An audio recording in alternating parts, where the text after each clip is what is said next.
ओम श्री कृष्णाय वासुदेवाय हरे परमात्मने प्रणतः क्लेशनाशाय गोविंदाय नमो नमः।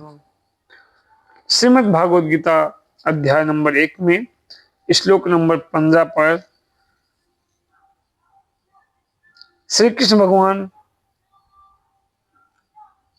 और पांडवों सबों ने अपने अपने शंख को बजाते हुए युद्ध का उद्घोष कर दिया।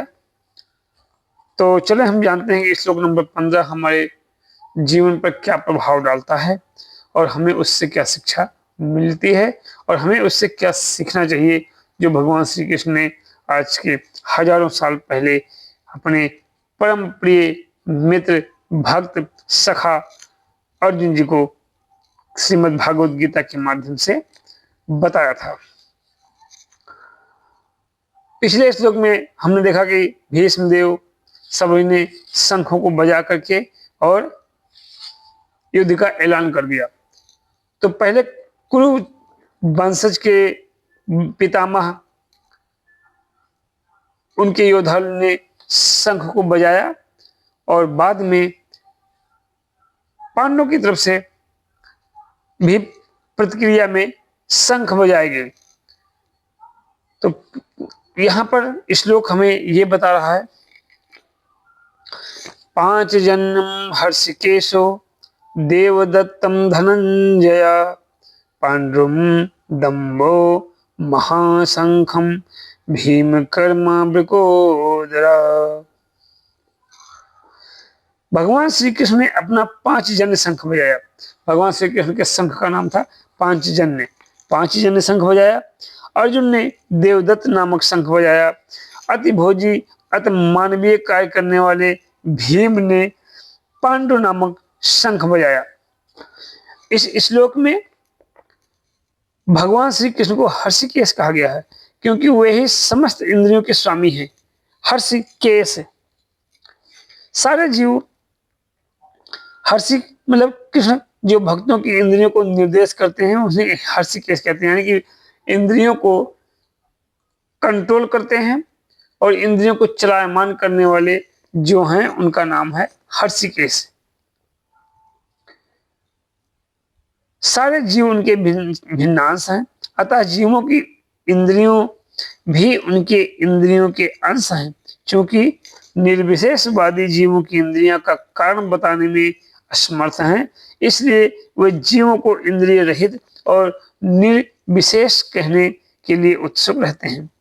भगवान समस्त जीवों के हृदयों में स्थित होकर उनकी इंद्रियों का निर्देशन करते हैं, किंतु वे इस तरह निर्देशन करते हैं कि जीव उनकी शरण ग्रहण कर ले। और विशुद्ध भक्ति की इंद्रियों का तो वे प्रत्यक्ष निर्देशन करते हैं। यहाँ कुरुक्षेत्र के युद्ध भूमि में भगवान श्री कृष्ण ने अर्जुन की दिव्य इंद्रियों को निर्देशन करते हैं, इसलिए उनको हर्षिकेश कहा गया है। यानी कि भगवान, ठीक है, अभी बाद में अपने ही शब्दों में अपने टूटे फूटे ज्ञान के माध्यम से भगवान की वाणी का वर्णन करूंगा। भगवान के विविध कार्यों के अनुसार उनके भिन्न भिन्न नाम हैं। उदाहरणार्थ इनका एक नाम मधुसूदन है, क्योंकि मधु नाम के राक्षस को मारा था इसलिए मधुसूदन है। उन्होंने मधु नाम के असुर को मारा था। वे गौओं तथा इंद्रियों का आनंद देने के कारण गोविंद कहलाते हैं। वसुदेव के पुत्र होने के कारण इनका नाम वसुदेव है। देवकी को माता रूप में स्वीकार करने के कारण इनका नाम देवकी नंदन है। वृंदावन में यशोदा के साथ बाल लीलाएं करने के कारण यशोदानंदन है। अपने मित्र अर्जुन का सारथी बनने के कारण पार्थ सारथी हैं। इसी प्रकार उनका एक नाम हर्षिकेश है, क्योंकि उन्होंने कुरुक्षेत्र के युद्ध स्थल में अर्जुन को निर्देश दिया। इस श्लोक में अर्जुन को धनंजय कहा गया है, क्योंकि जब इनके बड़े भाई को विभिन्न यज्ञ संपन्न करने के लिए धन की आवश्यकता हुई थी, तो उसे प्राप्त करने में अर्जुन ने सहायता की थी। इस प्रकार भीम वृकोदर कहलाते हैं, क्योंकि जैसे वे अधिक खाते हैं, माने अधिक खाने वाले, थोड़ा शरीर में महान थे, तो इसलिए उनका भोजन का जो मापक था, मानक था थोड़ा सा, तो ज्यादा रहेगा ही। उसी प्रकार वे अतमानवीय कार्य करने वाले हैं, जैसे हिडिंबासुर का वध। अतः पांडवों के पक्ष में श्री कृष्ण इत्यादि विभिन्न व्यक्तियों द्वारा विशेष प्रकार के शंखों को बजाया जाना युद्ध करने वाले सैनिकों के लिए अत्यंत प्रेरणादायक था। विपक्ष में ऐसा कुछ न था, ना तो परम निर्देशक भगवान श्री कृष्ण थे, ना ही भाग्य की देवी श्री थी। अतः युद्ध में उनकी पराजय पूर्व निश्चित थी। शंखों की ध्वनि मानो यही संदेश दे रही थी। इस श्लोक से हमें यह ज्ञात होता है कि अगर आपको कोई महापुरुष कुछ ज्ञान दे रहे हैं तो उस ज्ञान को हमें प्रेम पूर्वक ग्रहण करना चाहिए।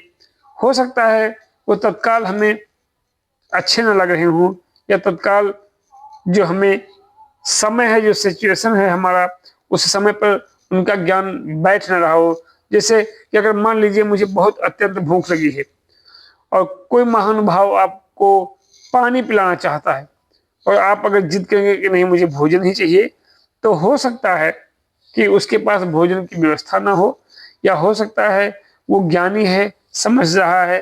जैसे आप अपने आप को भगवान के को समर्पित कर दें, जैसे आप अपने आप को माँ बाप के साथ समर्पित करते हैं।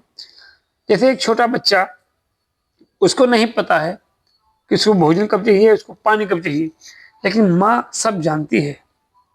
चाहे वो हमारी माँ हो, चाहे वो किसी भी जीव की माँ हो। यहाँ तक कि चिड़िया के जो बच्चे हैं, गुरु प्रेमानंद जी महाराज जी ने कहा है कि चिड़िया के जो बच्चे हैं मुंह तक नहीं खोले हैं, आंखें तक नहीं खुली हैं, वो जानते भी नहीं कि आगे क्या होगा। पता नहीं उनको कोई मार देगा या उनको कोई जीव खा लेगा, लेकिन वो भी अपनी माँ के माध्यम से, अपने पिता के माध्यम से लाए हुए भोजन का इंतजार करते हैं। और जैसे ही माँ आती है और तुरंत वो आंखें नहीं खुलती लेकिन मुंह खोल देते हैं। माने कि माँ अपने बच्चों को संभालती है, भगवान अपने बच्चों को संभालते हैं। तो यहाँ अर्जुन सीधा एक बच्चा की तरह बैठ के कि प्रभु मुझे कुछ ज्ञान नहीं है, आप संभालो। तो भगवान श्री कृष्ण ने शंख को बजाया और युद्ध के लिए प्रतिद्वंदी को ललकार दिया। तो यहाँ पर भगवान श्री कृष्ण के अनेक नाम दिए गए हैं, जैसे कि आपको बताया, गोविंद उनका नाम है, देवकी नंदन नाम है, वासुदेव नाम है, ऐसे भगवान के यशोदानंदन नाम है, मधुसूदन है। तो भगवान सारथी हैं, सखा हैं। इन तमाम नामों से भगवान की व्याख्या हुई है। और जब भगवान के द्वारा बजाया हुआ शंख